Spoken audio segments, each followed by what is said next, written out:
Hello friends, आज के इस वीडियो में हम क्लास 10th के साइंस के पीरियोडिक टेबल से रिलेटेड 20 प्लस ऐसे ऑब्जेक्टिव को देखेंगे जो हमारे बोर्ड एग्जाम के लिए बहुत ही इंपॉर्टेंट है। So without wasting any more time let's start the video. यहाँ हमारा फर्स्ट क्वेश्चन है, आवर्त सारणी में कुल तत्वों की संख्या कितनी है। तो आपको याद रखना है आवर्त सारणी में कुल तत्वों की संख्या 118 है। नेक्स्ट क्वेश्चन है, आवर्त सारणी के तत्वों को धातु और अधातु के क्रम में किसने सजाया। तो आपको याद रखना है लावाजे ने। नेक्स्ट क्वेश्चन है, आधुनिक आवर्त सारणी में आवर्तों की संख्या कितनी है। तो आधुनिक आवर्त सारणी में आवर्तों की संख्या जो है वो 7 है।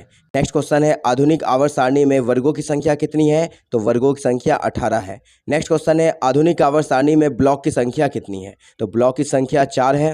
नेक्स्ट क्वेश्चन है, आधुनिक आवर्त सारणी के क्षैतिज कतारों को क्या कहते हैं। तो आवर्त कहते हैं।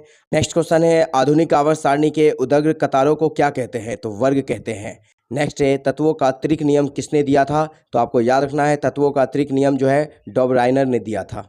नेक्स्ट क्वेश्चन है, तत्वों का अष्टक नियम किसने दिया था। तो आपको याद रखना है न्यूलैंड्स ने तत्वों का अष्टक नियम दिया था। नेक्स्ट क्वेश्चन है, तत्वों को उनके बढ़ते परमाणु द्रव्यमान के क्रम में किसने सजाया था। तो आपको याद रखना है मेंडलीफ ने। नेक्स्ट क्वेश्चन है, आवर्त सारणी का जनक किसे कहा जाता है। तो आपको याद रखना है मेंडलीफ को, लेकिन आधुनिक आवर्त सारणी का जनक किसे कहते हैं। तो मोसले को। नेक्स्ट क्वेश्चन है, आवर्त सारणी के किसी भी वर्ग में ऊपर से नीचे आने पर उसके धात्विक गुण में क्या परिवर्तन होता है। तो आपको याद रखना है आवर्त सारणी के किसी भी वर्ग में ऊपर से नीचे आने पे उसके धात्विक गुण क्या होता है, बढ़ता है।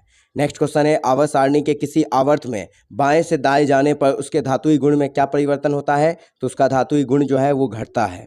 नेक्स्ट क्वेश्चन है, आवर्त सारणी के प्रथम आवर्त में कितने तत्व हैं। तो आपको याद रखना है 2 तत्व हैं। नेक्स्ट है, किसने अपनी आवर्त सारणी में भविष्य में आने वाले तत्वों के लिए खाली स्थान छोड़ा था। तो आपको याद रखना है मेंडलीफ ने। नेक्स्ट क्वेश्चन है, आधुनिक आवर्त सारणी का कौन सा आवर्त अभी भी अधूरा है। तो 7वां आवर्त। नेक्स्ट है, आधुनिक आवर्त सारणी में वर्ग 1 के तत्व है, यानी कि वर्ग 1 में किस टाइप के तत्व है। तो आपको याद रखना है क्षारीय धातु है। नेक्स्ट क्वेश्चन है, वर्ग 2 के तत्व है किस तरह के। तो आपको याद रखना है क्षारीय मृदा धातु है। नेक्स्ट है, वर्ग 17 के तत्व है, यानी कि वर्ग 17 के तत्व क्या कहलाते हैं। तो हैलोजन कहलाते हैं। नेक्स्ट है, वर्ग 18 के तत्व है, यानी कि क्या कहलाते हैं। तो आपको याद रखना है उत्कृष्ट गैस कहलाते हैं। बहुत ही इंपॉर्टेंट क्वेश्चन है। नेक्स्ट क्वेश्चन है, किसी कोश में इलेक्ट्रॉनों की अधिकतम संख्या होती है। तो इलेक्ट्रॉनों की संख्या निकालने के लिए हम 2n² इस फार्मूला को यूज़ करते हैं। तो आपको इसे अच्छी तरह से याद रखना है। एक क्वेश्चन आपके लिए है, हीलियम किस समूह का तत्व है। इसका आंसर आपको कमेंट बॉक्स में देना है। और वीडियो अच्छी लगी हो तो वीडियो को लाइक शेयर और चैनल को सब्सक्राइब जरूर करें। मिलते हैं हम अपनी अगली वीडियो में। Till then take care.